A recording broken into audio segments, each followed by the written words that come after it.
Before we dive into today's episode, I just want to introduce myself in case someone recommended this podcast, Communication is an Art, or you found it on your own. I'm Pam Lippitt. I am a communications coach, a public speaker, and a podcaster. I've taken the many years of my career and distilled it and transformed it into sharing with you. What I want to tell you what to expect on my podcast, because I like to know what to expect when I'm listening to someone. Most of these podcasts will be bite-sized, 10-minute tips so you can get in the car, listen, and take something away. Once a month, I'll be interviewing another professional in the communications world or in a different world, but that works with how they communicate with others. If you have questions, feel free to comment on the post episode. You can find me mostly on LinkedIn at Pamela Lippitt, and I hope you enjoy. So now on to the podcast.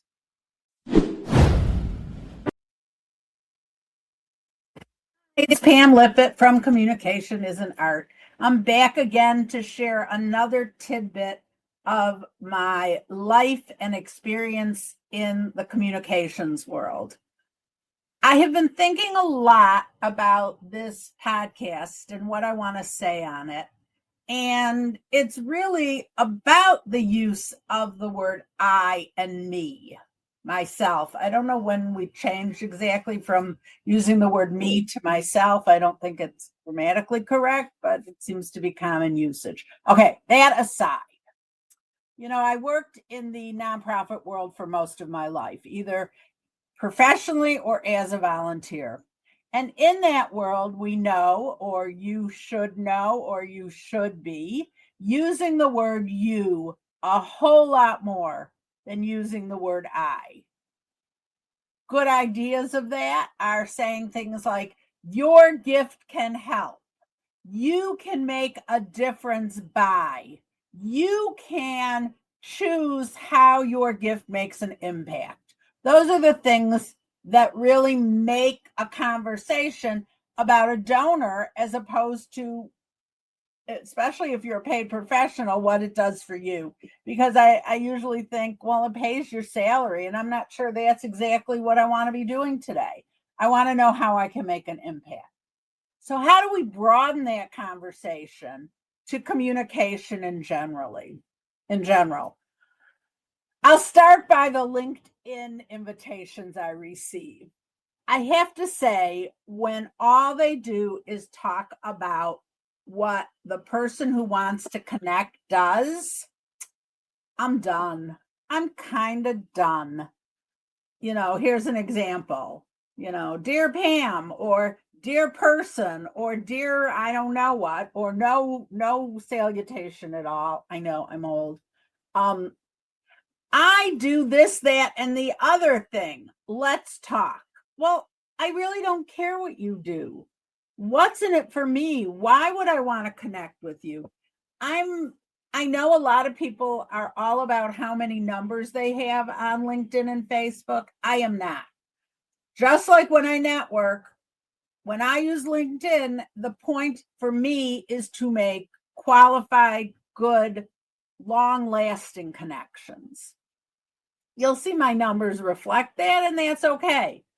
Usually when I get that kind of a LinkedIn connection request, I send back a little note in the messages, and I'm going to read it to you because I think it's really important what I have to say about that.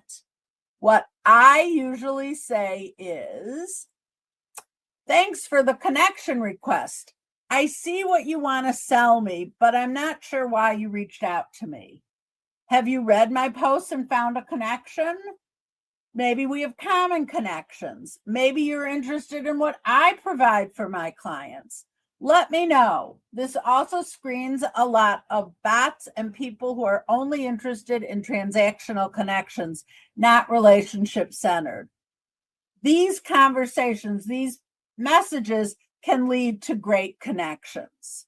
And then because, hey, I've learned about them. They might as well learn about me. I always add, in the meantime, please check out my business page with a link. So I flipped it on their head. I will not accept something that says, I do this and I do that, any more than I would be interested in a conversation at a networking event when someone spewed out what they do and never cared or asked you about what you do or the intersection of where you can work together. That intersection to me is gold, golden. It is the place we need to be. It's the conversations we need to have. So this is a short little bit for today, but I think it's really important that we look at what we're writing, we look at what we're saying, we think about in advance what we're doing, and we try and stay away from the I and the me, and we change our world into the we and what we can do together. Because to be honest, that's where I'm interested in, and I bet a lot of you are interested in that too. I certainly hope you'll send me a little feedback and let me know if this makes sense to you.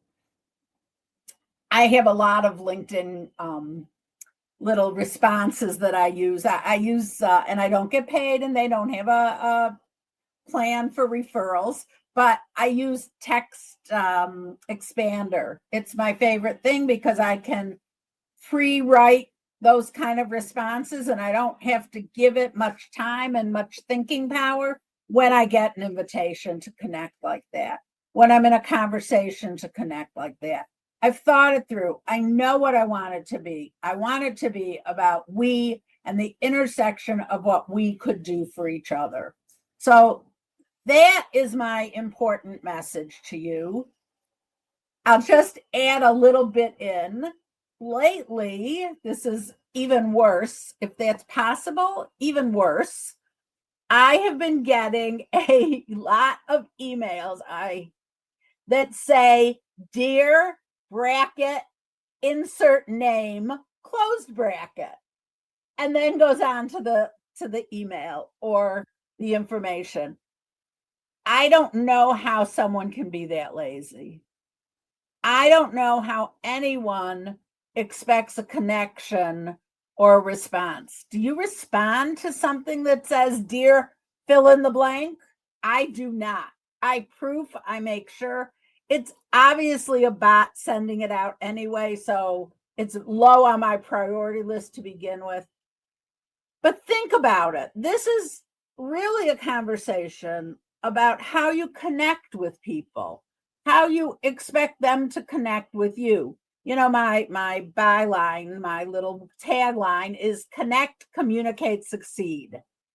And if you're not paying attention to how you're connecting with people, I don't know how you can possibly communicate with them, and certainly not how you can succeed. So this is the time of year. This is the summer when we're a little bit more relaxed. All I really want to do is go outside in the backyard and sit for a few minutes. But here I am recording anyway. This is the time where we should spend a few of those outside minutes, use that outside time, because I'm going to get that outside time in. Use it with a notebook and a pen if your screen isn't bright enough in the sunshine.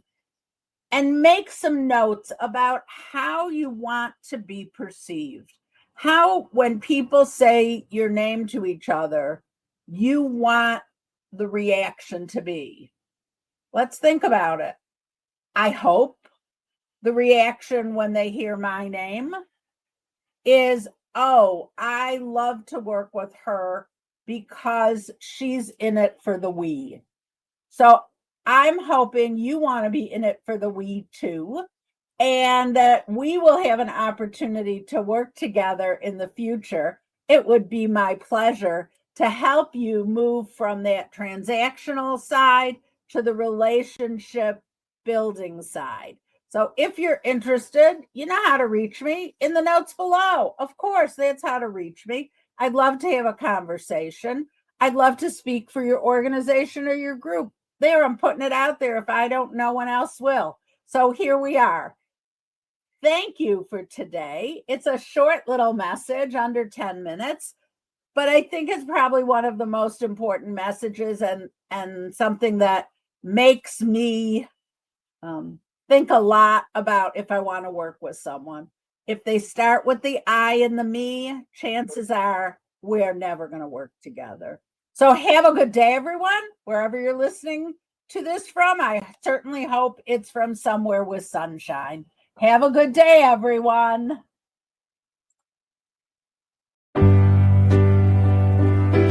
I wanted to share with you a new offering from my company, Pamela Lippitt Communications.